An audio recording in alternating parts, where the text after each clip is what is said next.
So here's the thing. What if you could unlock pretty much every graph problem you'll ever see in a tech interview with just 10 patterns? Seriously, forget memorizing hundreds of solutions. Today, we're going to master those core patterns and figure out exactly when and how to use them. All right, let's get right into it. This is really the choice every single one of us has to make.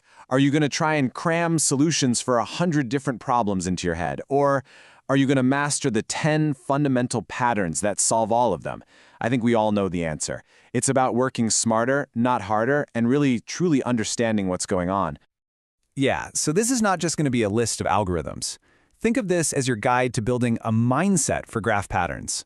We're learning how to look at a brand new problem, instantly see its underlying structure, and then match it to a solution you already know, like the back of your hand. So here's our game plan. We'll kick things off with that foundational mindset. Then, we'll dive into patterns for just exploring a graph. After that, we'll get into the good stuff, finding paths and figuring out the right order for things. Then we'll zoom out to analyze the whole network, and we'll wrap it all up with a killer toolkit you can take straight into your next interview. All right, let's do this. Section 1, the graph pattern mindset. This is all about the foundation. You know, think of these patterns like blueprints. Once you really get the blueprint for, say, finding the shortest path, you can use it on any problem that has that structure. Doesn't matter if it's counting hops in a social network or finding your way across a city. Okay, our first big tool is Breadth First Search, or BFS, and I absolutely love this analogy. It's like dropping a pebble in a pond. The ripples spread out, right? First they hit everything one step away. Then they hit everything 2 steps away. BFS does exactly that. It explores layer by layer, which makes it the absolute go-to for finding the shortest path when you're just counting the number of steps. And then you've got its partner, Depth First Search, or DFS. So if BFS is like ripples in a pond, DFS is like trying to solve a maze. You pick one path and you go deep as far as you possibly can.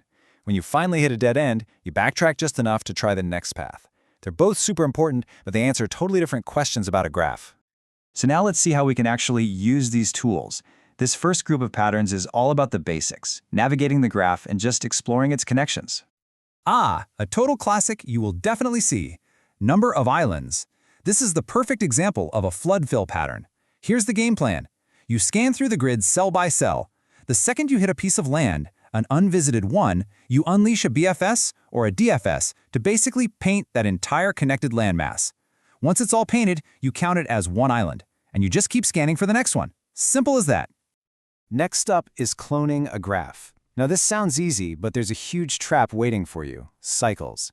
If you just start copying nodes and their neighbors, you could get stuck in an endless loop. The secret weapon here is a hash map. That map acts as your memory. Before you copy a node, you ask your map, "Hey, have I seen this one before?" If the answer is yes, you just connect to the copy you already made. If it's no, you make a new copy, you put it in your map, and then you go explore its neighbors. And make sure every single node is copied only once. Okay, so we know how to explore. Now let's level up and talk about finding the best routes and figuring out logical sequences. This is where so many real-world problems live. So, shortest path. How do you know whether to use BFS or Dijkstra's algorithm? Well, it all comes down to one thing: weight. Are all the steps equal? Like, are you just counting connections between friends? Then BFS is your best friend. It's fast and perfect. But what if the paths have different costs, like a map with travel times? That's when you need Dijkstra's. It's built to always find the path with the lowest total cost. Just remember the one catch: it only works if all the costs are non-negative. Okay, this is one of my all-time favorite interview hacks. The moment your interviewer says the word prerequisites, or dependencies, or we need to do this in order, a giant light bulb should just go off in your head screaming, topological sort. So what even is a topological sort? Well, it takes a directed graph, one with arrows, and it flattens it into a straight line. And the one golden rule is that if there's an arrow from node U to node V, U has to come before V in that line. It's perfect for things like figuring out course schedules or software build steps. But, and this is crucial, it only works on a DAG, a directed acyclic graph. Because if you have a cycle, like A needs B and B needs A, well, you can't make an order out of that. It's impossible. All right, let's zoom out. Our last group of patterns is all about analyzing the entire network as a whole, understanding its big picture properties. These are a little more advanced, but man, are they powerful. Here's a quick look at 3 heavy hitters. First, cycle detection. Pretty straightforward. It just asks, is there a loop in here? super important for things like topological sort. Then there's the bipartite check. This asks, can we split our nodes into two groups where no one in the same group is connected? Think scheduling or matching. And finally, union find. This is a crazy fast data structure for one thing, grouping items together and checking if two items are in the same group. The minimum spanning tree, or MST, answers a beautiful question. What's the absolute cheapest way to connect everything in a network? Just imagine you have to lay fiber optic cable to connect a bunch of cities.